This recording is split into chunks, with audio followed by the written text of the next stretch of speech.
Hey, have you ever heard of Cambodia? It's this super cool country smack dab in the heart of Southeast Asia, like the beating pulse of the region. This place has some seriously unique traditions you won't find anywhere else in the world. The biggest star here is definitely Angkor Wat, this massive temple that's called the largest religious structure on the planet. But wait, there's more. There are tons of other hidden gems most people don't even know about. Today I'm gonna take you on a little adventure to check out 15 awesome things about Cambodia. From jaw-dropping nature, one-of-a-kind culture to the friendliest people ever. Let's dive in. 15. Cambodia, the heart of Southeast Asia. First off, let's get the basics down. Where is Cambodia? It's right in the middle of Southeast Asia, covering about 181,035 square kilometers. Sounds big, right? But it's actually just about the size of Missouri in the US, so not that huge. Don't let that fool you though, because this country's got some wild natural wonders. Take Tonle Sap Lake, for example. This lake is nuts. It's the only one in the world where the water flow switches direction depending on the season. In the dry season it's tiny, but when the rainy season hits it swells up to 6 times its size, turning into this crazy diverse ecosystem. Fish, birds, plants, you name it, it's there in droves. You can't help but be blown away. The weather's tropical vibes all the way, scorching hot in the dry season, and then bam, the rainy season comes out of nowhere. One minute it's fine, the next Phnom Penh's streets are flooded, practically turning into rivers overnight. If you're not careful you'll get soaked, but it's kinda fun. The locals are so used to it, they just laugh it off with these big goofy grins. Now, the people, Cambodia's got close to 18 million folks, at least according to the latest stats I checked for 2024. What's cool is over 60% of them are under 30, so it's a young, lively crowd. Meet a Cambodian and you'll instantly notice how friendly they are. Their warm, gentle smiles just melt your heart. Their culture's pretty special too.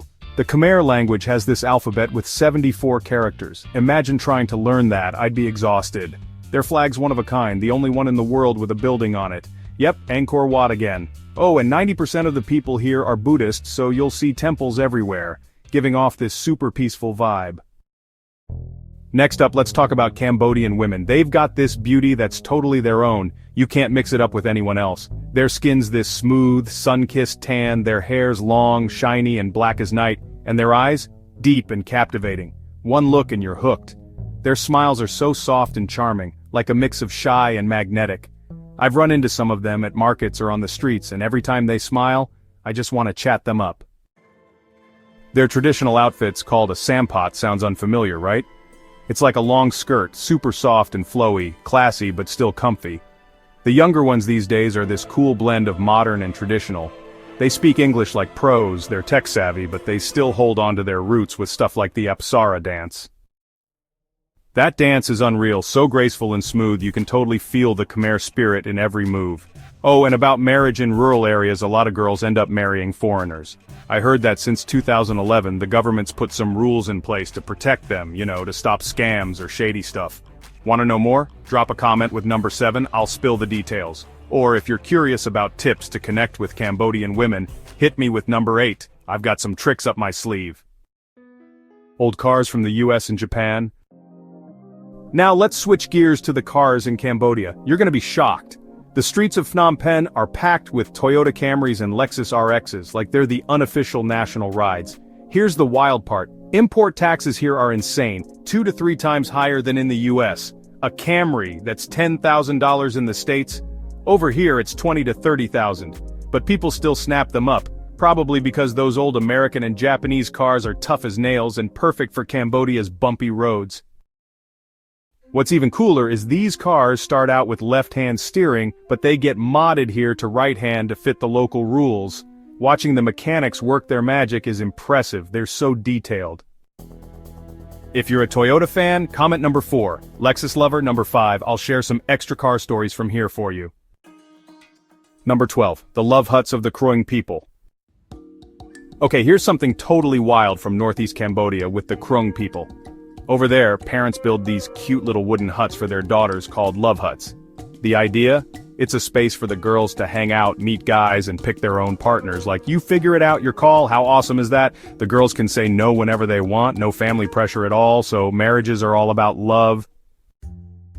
Sad thing is, this tradition's fading out a bit because of modern life creeping in.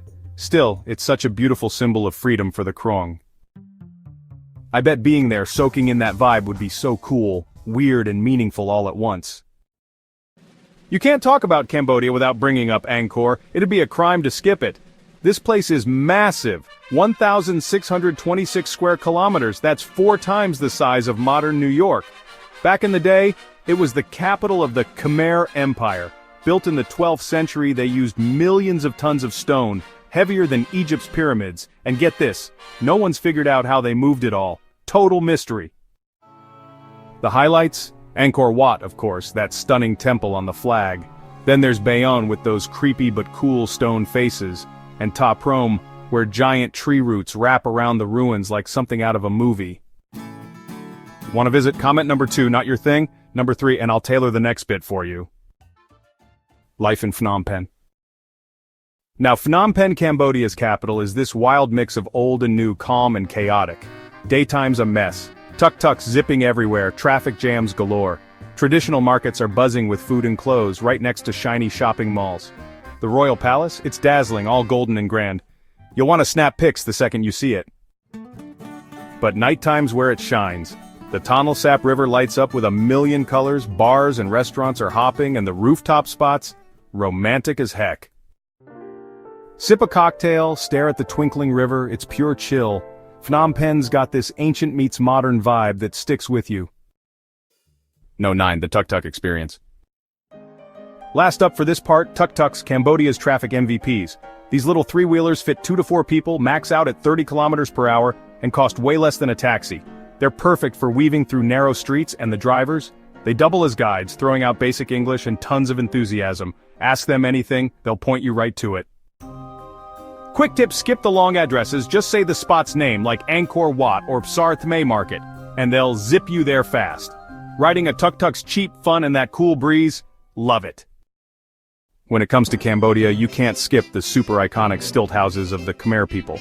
In rural areas, about 70 to 80% of folks live in these houses, and they're not just low to the ground or anything. They're built high, over 3 meters up, to dodge floods and wild animals like snakes or tigers. I think it's such a smart idea, keeping you safe while making the most of the space. Underneath the floor, they raise chickens, pigs, or even set up a kitchen and chill spot. It's like a multi-purpose ground floor, so handy. There's also this cool tradition tied to stilt houses that I just heard about. In some places, if a family has a daughter old enough to marry, they hang a pink curtain at the door, like a village-wide sign saying, "Hey, we've got a catch here." Then, once she ties the knot, the curtain comes down. It's simple, but so easy to get. I can just picture the guys in the village walking by, spotting that pink curtain, and their eyes lighting up like, "Oh, game on!" It's hilarious! Next up, if you're into traveling, Cambodia's got some spots that'll blow your mind. You've got to visit at least once. First off, Koh Rong. The name alone sounds fancy, and they even call it the Maldives of Southeast Asia. The water's crystal clear, this gorgeous turquoise color. The forests are lush green, and the real kicker? At night, there's glowing plankton. Then there's Sihanoukville, another hot spot. If you want peace and quiet, hit Otras Beach. It's wild and empty, perfect for lying back and listening to the waves, super chill. But if you're craving some action, head to Serendipity Beach. It's lively, packed with bars and eateries, and it's your gateway to Koh Samloem, this cute little island nearby. Lastly, Kep's a paradise for seafood lovers. The crab market there is famous for black pepper crab. Try it once and you'll never forget it. Plus, Kep National Park is so calm, great for a walk or a bike ride. Visit all these and I bet you'll fall head over heels for Cambodia. Cambodia's got its own New Year too, called Chul Chnam Thmei, usually happening in April when the dry season flips to rainy. It's a big deal, kinda like Vietnam's Lunar New Year. Everyone takes a break and has fun. There are some neat rituals like going to the temple, releasing birds or fish for good luck, and families getting together to build little sand mounds to pray for peace. Sounds simple, but it's got a lot of heart. My favorite part though, the water fights. Oh man, the streets turn into a full-on water war zone. Everyone's armed with buckets or water guns splashing like crazy.